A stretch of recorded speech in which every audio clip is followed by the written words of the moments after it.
और ठाकुर जी के सामने बड़े बड़े कढ़ाई रखी। तो उस दिन पुजारी जी से गलती ये हो गई कि सामने मिठाई रखवे की जगह, खीर रखवे की जगह उनने कड़ी रख दी।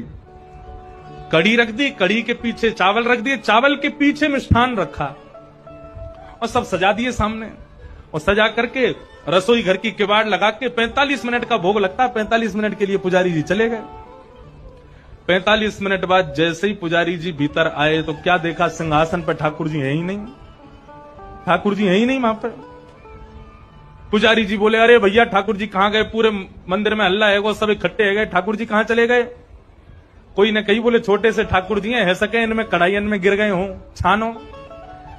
तो सिंहासन के आगे वाली जो कड़ी की कढ़ाई ही कही जैसे ही छानी, तो वहां में ठाकुर जी निकल आए। अब तो महाराज पुजारी जी बड़े जोर से हंसे, बोले अरे लाल जी को कड़ी इतनी भा गई, इतनी बढ़िया लगी कड़ी की वहां में कूद ही गए। अब तो भैया रोज कड़ी बनेगी ठाकुर जी के काज। अब तो कोई भी उत्सव हो, कछु भी हो, रोज कड़ी बन रही है, रोज ठाकुर जी के आगे कड़ी रखी जावे।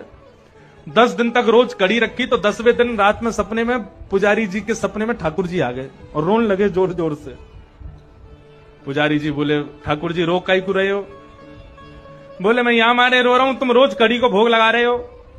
बोले मैं तो यहां मारे लगा रहा हूं, बाद में आप कड़ी में कूद गए, इतनी बढ़िया लगी कि वहां में डूब ही गए, तो हमको लगी कड़ी ज्यादा पसंद आ गई है, तो रोज कड़ी को भोग लग रहा है। ठाकुर जी बोले, अरे मैं कड़ी खावे को ना कूदो, तो फिर काय को कूदे? बोले तुमने खीर दूर रख दी, मैं तो खीर खावे जा रहा हूं, बीच में कड़ी पड़ गई, सुबह में गिर गो। अब तुमको लगी कि मुझको कड़ी पसंद है, तो रोज कड़ी को भोग लगा रहे हो। भैया मैं तो खीर खावे जा रहा हूं। फिर पुजारी जी ने क्षमा मांगी, अरे हमसे अपराध है गयो। तब से फिर ठाकुर जी को मिठाई आगे रखी जाए, वाके पीछे नमकीन सामग्री रखी जाए।